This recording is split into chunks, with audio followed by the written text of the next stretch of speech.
নমস্কাৰ। আজি এগৰাকী বিশেষ মহিলাৰ বিষয়ে ক'বলৈ ওলাইছোঁ।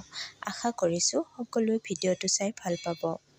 হয়, আজি ক'বলৈ ওলাইছোঁ এইকেইদিন বিশেষভাৱে প্ৰচলিত হৈ থকা এটি বিশেষ নাম সুনিতা লিন উইলিয়ামছৰ বিষয়ে। 1965 চনৰ 19 ছেপ্টেম্বৰত তেখেতে জন্মগ্ৰহণ কৰে।